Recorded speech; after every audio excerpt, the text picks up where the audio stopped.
네, 안녕하세요. 축구생각입니다. 축구 승무패토토 43회차 최종픽 공유 드리도록 하겠습니다.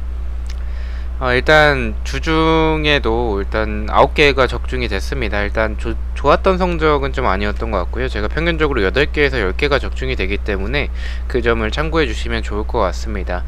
우리 멤버십 관련해서는 뭐 단톡방 참여나 아니면 배팅 내역이 보고 싶으신 분들만 멤버십에 가입을 해주시면 좋을 것 같습니다. 첫 번째 경기부터 말씀을 드리겠습니다. 인천 대 수원 삼성의 경기고요. 일단 뭐 상대 전적은 비슷한 모습을 보여주고 있습니다. 맞대결에서의 특이사항은 없고요. 인천은 홈에서 2연패를 하고 있고 5경기째 승리가 없습니다. 인천은 김강석과 정혁 선수의 출전 여부가 불투명한 상황이고요. 수원삼성 같은 경우에 장호익이 결장 예정이고 최성근과 정상빈의 출전 여부가 불투명한 상황입니다. 초안 때는 제가 무패 쪽 방향을 말씀을 드렸었죠. 근데 예상했던 대로 투표율이 3등분으로 균등하게 분배가 됐기 때문에 사실 이 경기에 대해서 저는 수원삼성 사이드를 바라보고 있는 모습은 그대로이긴 하지만 지금 이 단통으로 갔을 때는 무승부가 가장 적합하지 않을까라고 판단을 했습니다. 투표율이 균등하게 분배가 됐기 때문에 이 경기를 투픽을 쓰기보다는 단통으로 생각을 했고요. 단통이라면 말씀드렸듯이 무승부 쪽을 생각을 하고 있습니다. 그렇게 생각하는 이유들은 일단 지금 수원이 만약에 정상빈이 나올 수 있었다면 정상빈과 김건희의 조합, 지금의 인천이 흐름도 좋지 않고 수비도 좀 불안한 부분들이 있고 여기에 김강석까지 출전 여부가 불투명한 상황이기 때문에 사실 수원삼성에 정상빈이 나왔다면 승을 갈 수도 있었을 것 같습니다. 하지만 정상빈이 출전이 좀 불투명한 모습들이 있고 그래도 인천의 홈이라는 점 그리고 수원삼성의 흐름도 좋은 부분은 아니라는 점을 생각을 해봤을 때는 이 경기는 무승부가 가장 적합할 것 같다라고 판단을 했습니다. 만약에 투표율이 45%가 가까이가 간다면 그렇게 됐었을 때 K리그에서는 승패 방향으로 좀 나눠지는 경향이 있기 때문에 그렇게 됐을 때는 좀 승패 방향으로 가시는 것을 더 추천드리긴 합니다. 하지만 저는 단통 무승부만 가져가 보도록 하겠습니다. 자, 2번 경기입니다. 맨유 대 에버튼의 경기고요. 맨유는 주중에 챔피언스 리그가 있었습니다. 메가이어와 레시포드가 결장 예정이고 루쿠시오의 출전 여부는 불투명한 상황입니다. 에버튼 같은 경우에는 콜먼과 고메즈, 델프, 히샬리송, 르인 선수가 결장 예정입니다.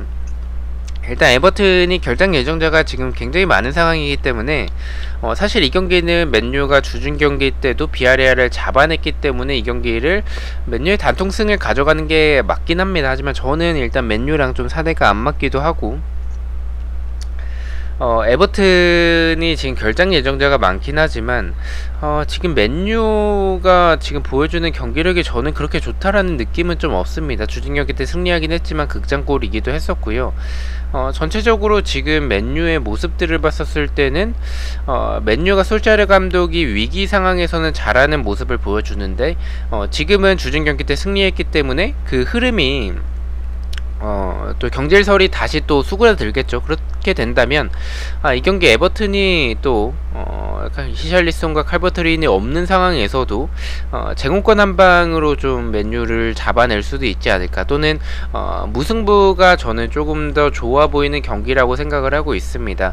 이 경기는 뭐 말씀드렸듯이 승무 투픽이면 좋아 보이긴 하는데 저는 좀 불안하다라는 생각이 들고 에버튼이 지금 너무나도 좋지 않아 보이는 결장 예정자가 많은 상황, 반면에 맨유가 분위기 반전을 성공한 그런 부분들을 봤을 때는 이런 상황에서도 이 맨유의 승 쪽으로 보이는 경기에서 이변이 나올 수도 있겠다라고 판단을 해서 승무패로 지어보도록 하겠습니다.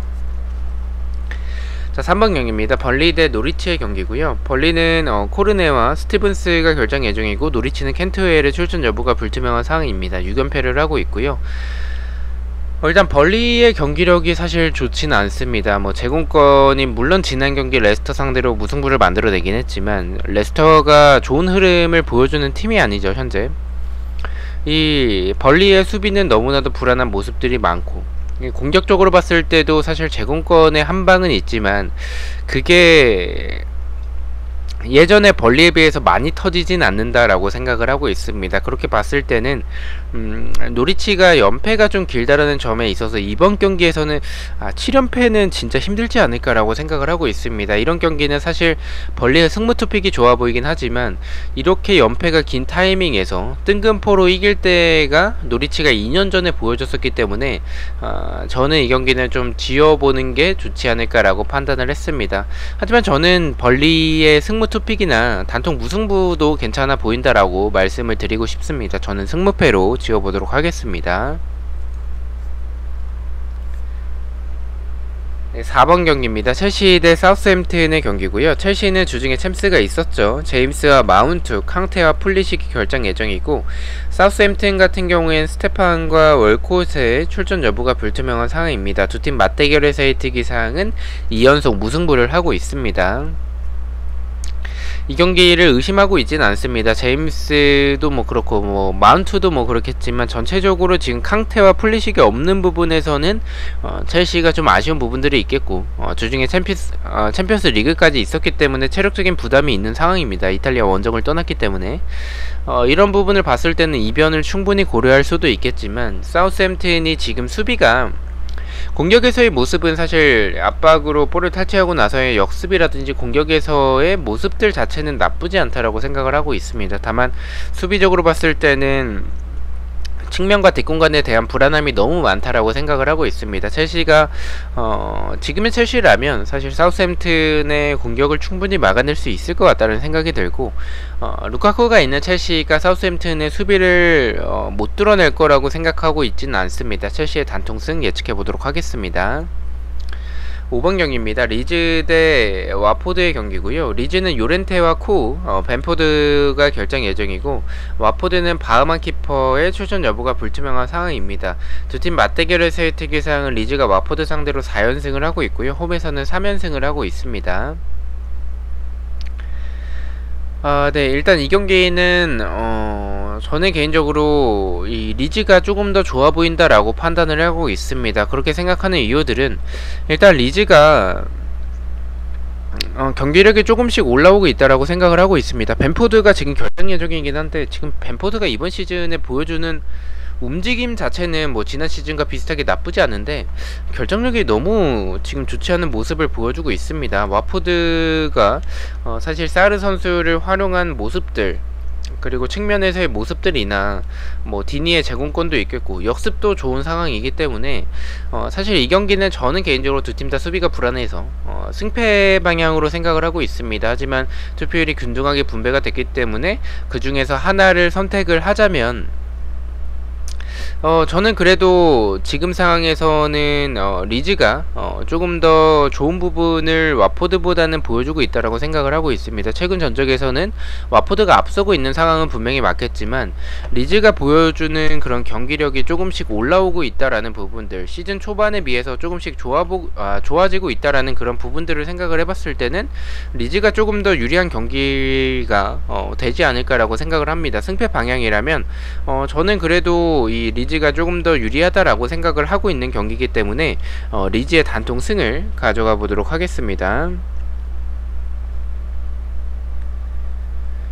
네, 6번 경기입니다. 울버햄튼 대 뉴캐슬의 경기고요. 네, 울버햄튼 같은 경우에는 카스트로와 네투 선수가 결정 예정이고 뉴캐슬 같은 경우에는 우드만의 출전 여부가 불투명한 상황이고 두브라부카와 셸비, 윌슨이 결정 예정입니다. 2연속 무승부를 하고 있는 뉴캐슬이고 두 팀의 맞대결에서는 4연속 무승부 및 울버햄튼의 홈일 때는 3연속 무승부를 하고 있습니다. 네, 이 경기도 일단은 무승부가 좀 다소 많은 두 팀의 맞대결이라는 점 때문에 좀 무승부를 가져가야 되나라고 고민을 많이 했지만 두 팀의 무승부가 너무나도 연무가 지금 많은 상황이고 울버햄튼이 지난 경기 승리하면서 특히나 히메네스가 득점을 했기 때문에 그 점은 플러스 요인으로 생각을 해요. 뉴캐슬이 수비적으로 불안한 부분들이 많은 팀이고 두브라부카 키퍼가 없으면서 좀 이 선방적인 부분에서의 좀 아쉬운 부분들, 그래서 이번 시즌 초반에 좀 흔들리는 모습을 보여주고 있다라고 생각을 합니다. 뉴캐슬의 원래 수비는 그렇게 좋지 않았었는데 두브루바카 키퍼의 선방으로 좀 버텨왔었던 팀인데 그것 또한 지금 되지 않고 있는 상황이기 때문에 저는 이 경기는 좀 울버햄튼이 유리할 것 같다라는 생각이 가지고 있고, 또한 이 울버햄튼의 히메네스가 진행 경기에서의 득점을 만들어낸 부분들, 이게 주워먹기가 아니라 개인 능력으로 좀 만들어내면서 마음고생이 좀 심했을 텐데, 저는 이 슬럼프를 좀 지난 경기 득점을 하면서 극복을 했다라고 생각을 합니다. 저는 이 경기는 울버햄튼이 무난하게 이길 경기라고 생각을 하고 있습니다. 울버햄튼의 단통 승 가져가 보도록 하겠습니다. 자, 7번 경기입니다. 브라이튼 대 아스날의 경기고요. 브라이튼은 웨스턴의 출전 여부가 불투명한 상황이고 비스마의 출전 여부가 역시 불투명한 상황입니다. 아스날은 자카가 결정 예정이고 3연승을 하고 있습니다. 두 팀 맞대결에서의 특이사항은 브라이튼이 아스날 상대로 2연패를 하고 있습니다. 이 경기는 무승부로 가져가 보도록 하겠습니다. 아스날이 3연승을 하고 있는데 4연승을 하기에는 브라이튼의 경기력이 나쁘지 않다라는 생각을 가지고 있습니다. 또한 흐름도 나쁘지 않은 상황이기 때문에 아스날이 원정을 떠나서 브라이튼 상대로 4연승까지는 그렇게 경기력이 좋지 않다라고 생각을 하고 있습니다. 물론 지난 경기 때 토트넘을 잡아내긴 했지만 토트넘이 사실 경기력이 뭐 3연승 하고 있는 과정에서도 좋았던 팀이 아니었었고, 아스날이 그 전에 상대했었던 팀들도 상대적으로 이 하위권 팀들이었었기 때문에 이 연승의 흐름을 가져갈 수 있었다라고 생각을 하고 있습니다. 이번 시즌 브라이튼의 경기력이 굉장히 좋고, 수비적으로 봤을 때는 크로스나 세트피스에서의 실점이 좀 있긴 하지만 아스날이 뭐 크로스나 세트피스가 뭐 좋은 팀이라고 보긴 좀 어렵고, 경기력은 저는 브라이튼이 더 앞선다라고 생각을 하고 있습니다. 다만 아스날의 지금의 흐름을 무시할 수는 없을 것 같고, 아스날이 브라이튼 상대로 나쁘지 않았었던 최근의 전적을 생각을 해봤을 때는 무승부가 가장 적합할 것 같다라고 판단을 하고 있습니다. 브라이튼의 단통 무승부 예측해보도록 하겠습니다. 8번 경기입니다. 제주 대 성남의 경기고요. 제주는 7경기째 무승부가 없습니다. 성남 같은 경우에는 리차드와 홍시어의 출전 여부가 불투명한 상황이고 이재원이 결정 예정입니다. 두 팀 맞대결에서의 특이사항은 2연속 무승부를 하고 있습니다. 이 경기는 초안과 동일하게 단통 승만 가져가 보도록 하겠습니다. 일단 제주가 지금 흐름이 너무 좋죠. 4승 1패로 최근에 패배도 적고 승리를 많이 가져가고 있는 모습을 보여주고 있습니다. 반면에 성남의 흐름도 나쁘지 않다라고 볼 수는 있겠지만 제주에 비해서 좋진 않고, 또 리차드가 없을 때 성남의 수비, 지난 경기에는 성남이 수비적으로 좀 불안한 부분이 좀 적긴 했지만 상대가 강원이었었기도 하고, 제주의 지금 주민규의 한방이나 제르소의 역습, 그리고 안현범의 측면에서의 모습들, 저는 성남이 지금 수비가 좀 불안한 상황 속에서 제주를 상대하기에는 좀 버겁지 않을까라고 생각을 하고 있습니다. 다만 이 경기 무승부까지 좀 바치는 것도 괜찮을 것 같은 게, 성남이 지난 경기 세트피스에서의 좋은 부분을 보여줬었는데 제주가 제공권에서는 좀 불안한 모습을 보여주는 팀입니다. 그런 점을 생각을 해봤을 때는 무승부도 바치는 게 좋을 것 같다라고 생각을 하지만 저는 단통 승만 가져가 보도록 하겠습니다. 9번 경기입니다. 광주 대 포항의 경기고요. 광주는 이한샘이 결정 예정이고 김종우의 출전 여부가 불투명한 상황입니다. 몰수패까지 포함을 해서 3연패를 하고 있고요. 포항 같은 경우에는 주중에 경기가 있었죠. 강현무의 출전 여부가 불투명한 상황이고 그랜트와 이강혁은 결정 예정입니다. 두 팀 맞대결에서의 특이사항은 광주가 포항에게 3연패를 하고 있고 홈에서는 4연패를 하고 있습니다. 그만큼 포항이 광주 상대로 좀 강했었다라는 모습을 생각을 해주셔야 될 것 같습니다. 하지만 포항에 이 두 팀 맞대결에서의 그런 데이터만 보고 포항을 가져가기에는 뭐 경기력뿐만이 아니라 지금 포항이 지금 주중에 경기가 있었기 때문에 체력적으로 불리한 상황이고, 경기력에서도 강현무가 사실 없는 게 너무 좀 아쉬운 것 같습니다. 키퍼의 그런 실수들, 그리고 막아줘야 이 정도는 막을 수 있지 않나라는 생각을 하는 그런 장면들을 못 막아주는 부분들도 있고요.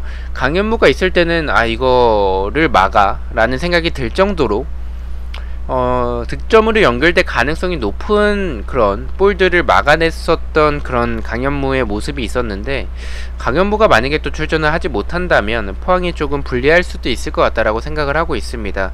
일단 광주의 허율 선수가 지금 부상자 명단에 없기 때문에 이번 경기는 출전이 가능하다라고 본다면 광주가 쉽게 지진 않을 것 같다라는 생각을 하고는 있는데, 맞대결을 무시할 순 없고 광주가 최근 10경기 동안 포항에게 승리가 없다라는 점, 초안 때는 승패 방향을 생각을 했었지만 무패 투픽으로 가져가 보도록 하겠습니다.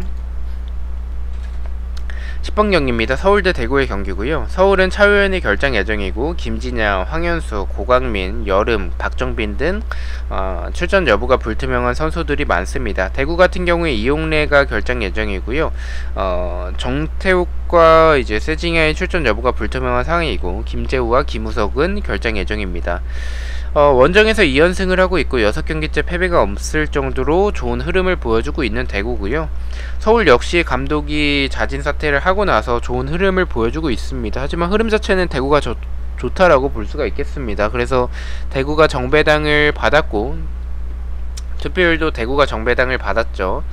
하지만 저는 이 경기는 좀 꺾어서 가져가 보도록 하겠습니다. 지금 이 서울이 흐름이 좋은 상황인데 대구가 지금 수비에서의 정태욱도 출전 여부가 불투명한 상황이고 김재우와 김우석은 아예 결장 예정이고요. 이런 수비에서의 공백, 또한 세징야가 출전 여부가 불투명한 상황인데 에드가가 아마도 또 이번 경기 뭐 선발로 나올 수도 있겠지만 뭐 몸 상태가 그렇게 좋진 않은 것 같아요. 그래서 지속적으로 좀 로테이션을 가동을 해주면서 좀 후반에 교체로 출전하는 그런 모습들이 많은데 이번 경기도 그럴 가능성이 있다라고 생각을 합니다. 세징야가 없을 때는 뭐 이근호가 나올 수도 있는데 라마스가 좋은 활약을 보여주고는 있지만 세징야를 대체하기에는 대구에서의 역할에서의 큰 차이가 있다라고 생각을 하고 있습니다. 그렇게 본다면 흐름이 나쁘지 않은 서울이 물론 결장 예정자가 많긴 하지만 대구 상대로 저는 좀 지지 않는 경기를 펼칠 가능성도 있다라고 생각을 하고 있습니다. 원정에서 좋지 않은 그런 대구의 모습을 생각을 해본다면 저는 꺾어서 서울의 승무 투픽 가져가 보도록 하겠습니다. 11번 경기입니다. 크리스탈 팰리스 대 레스터의 경기고요. 크리스탈 팰리스는 뭐 특이사항은 없고요. 레스터 같은 경우에는 주중에 유로파가 있었습니다. 저는 일단은 이 경기는 레스터가 아직 유로파 경기를 치르지 않았죠. 그래서 일단은 체력적인 부담은 레스터가 있을 가능성이 있겠고요.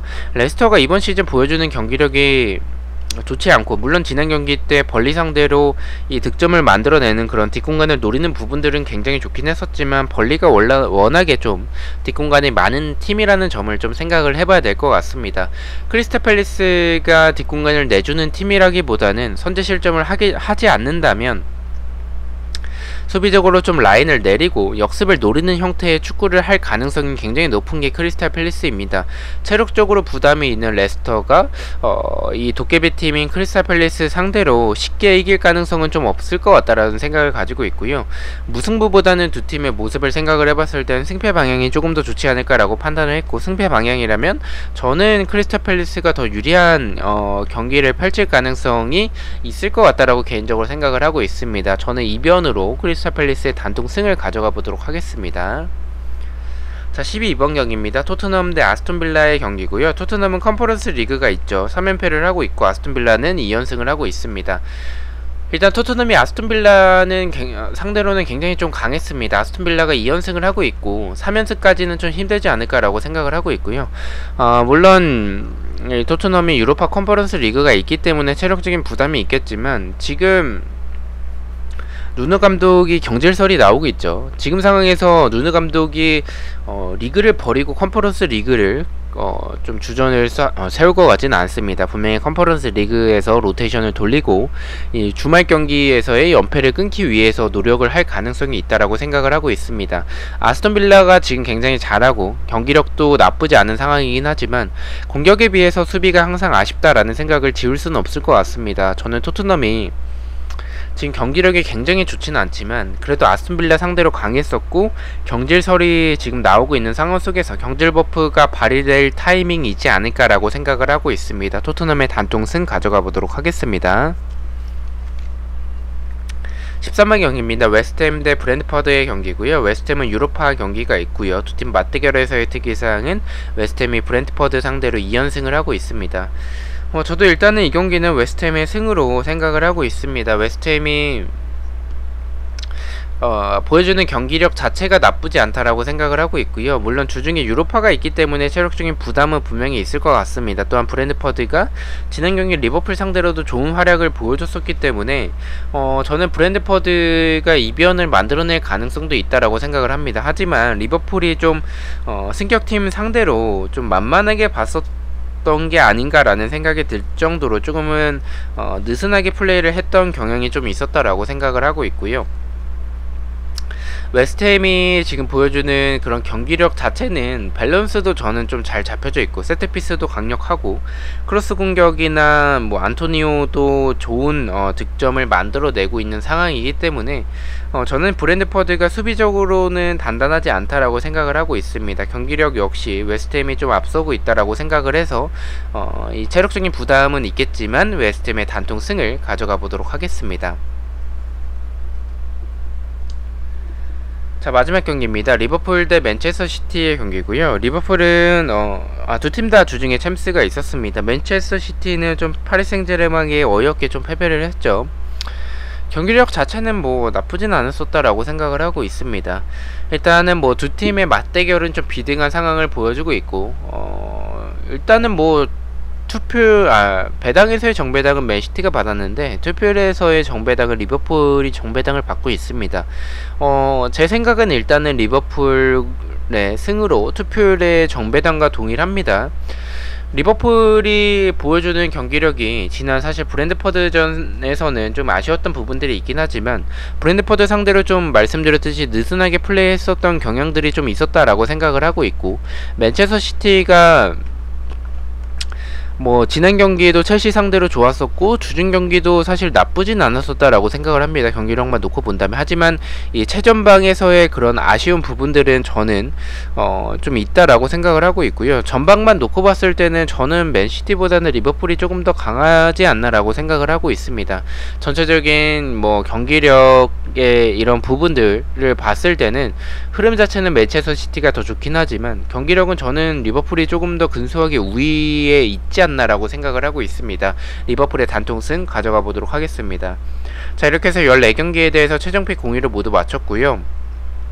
저는 내일 저녁에 풀백과 독시픽 그리고 프로토 영상으로 다시 찾아뵙도록 하겠습니다. 시청해주셔서 너무나도 감사드리고 구독과 좋아요 너무나도 감사합니다. 감사합니다.